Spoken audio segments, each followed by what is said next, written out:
Hello there.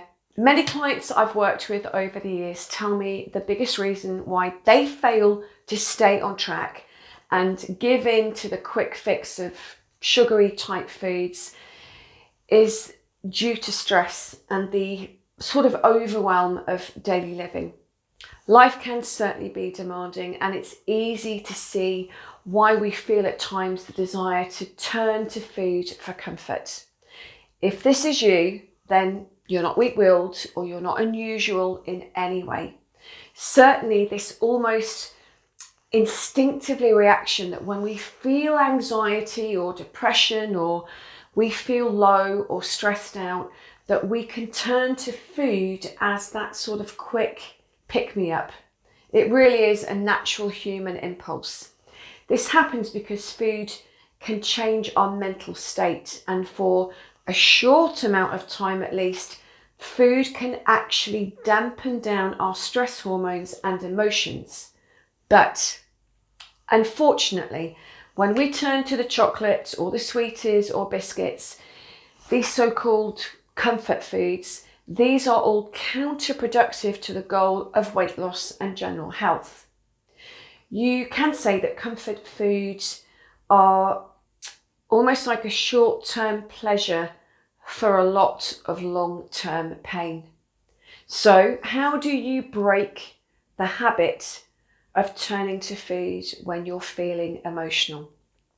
Well, the way through this is to again understand and accept that there will never really be a time in any of our lives where we are going to be free of life's challenges, conflict, problems, upsets. It is merely the way that life works. The way to break the habit of turning to food for comfort, though, is through accepting that we have to acknowledge that life will bring us the good times and life will bring us bad times. Pay attention to your emotions. Sit with them when they come up and give yourself the time and space to take what learnings you need to take from the situation that has made you feel a certain way. Then move on. You are alive and living now, and you will never be free of emotion while you're alive. You are a breathing, living human being, and it means that you will experience emotions whether they are painful or not. A powerful strategy as well to break negative eating habits is to find that activity that can help you relax in a positive way. Again, it could be, as we mentioned earlier, listening to music, taking a long bath, doing some exercise or stretching. It could be meditating, it could be deep breathing, working in the garden. Whatever you feel does it for you.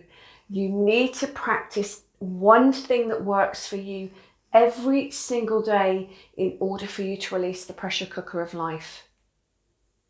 I remember a client, and I will call her Sarah. Sarah was 42, bright and beautiful. She worked in the city and she had a pressurized job in finance. Sarah told me that she worked with a bitch of a lady. They were her words, not mine. And this lady always made her feel unworthy and angry. Sarah would then get the train home each evening and she would feel so frustrated by the situation at work that each night she would buy herself 2 small bottles of red wine and a family packet of Percy Pigs. Sarah would devour these on her journey home. She daredn't tell her husband what she was doing. She felt guilty when sitting down to eat their evening meal because she didn't really have much of an appetite, and she felt guilty about that because the husband had lovingly cooked it for her. Sarah had been struggling to lose the same 2 stone that she'd been trying to lose for the last 10 years. So how did we help Sarah break this cycle of emotional eating? Well, she knew that she couldn't change her job.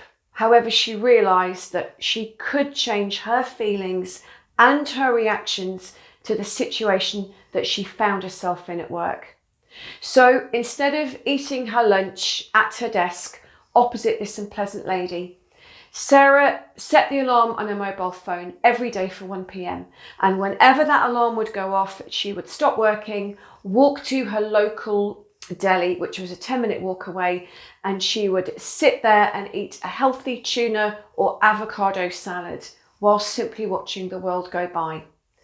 Getting out of the office lowered Sarah's stress levels, and she felt less emotional towards her colleague.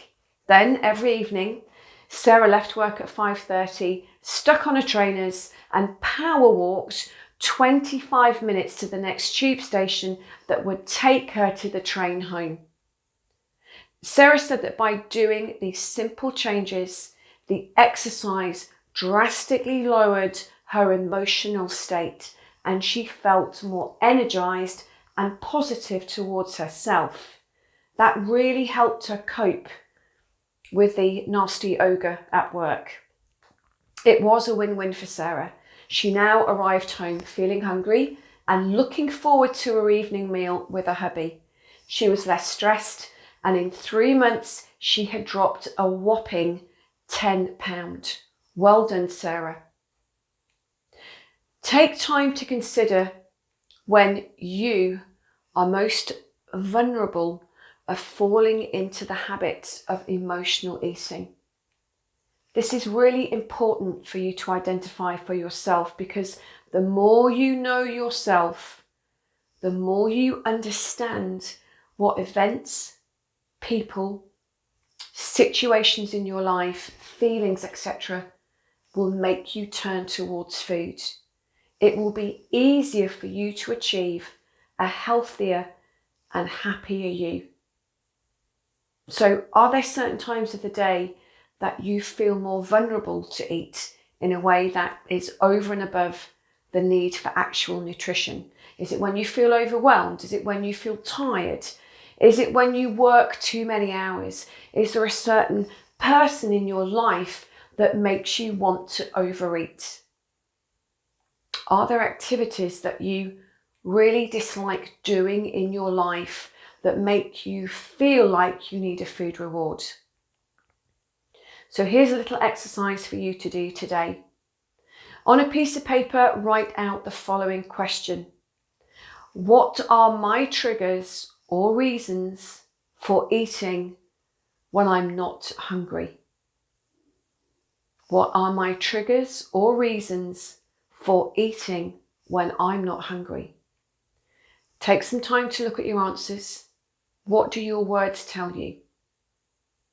What have you got to learn? What do you need to change? Do you need to be kinder to yourself and not take on so much on those little shoulders of yours? Knowing yourself is truly the key to setting yourself free from emotional eating. Next, we will be talking about the right mindset for staying on track for good. So look forward to seeing you then. Bye for now.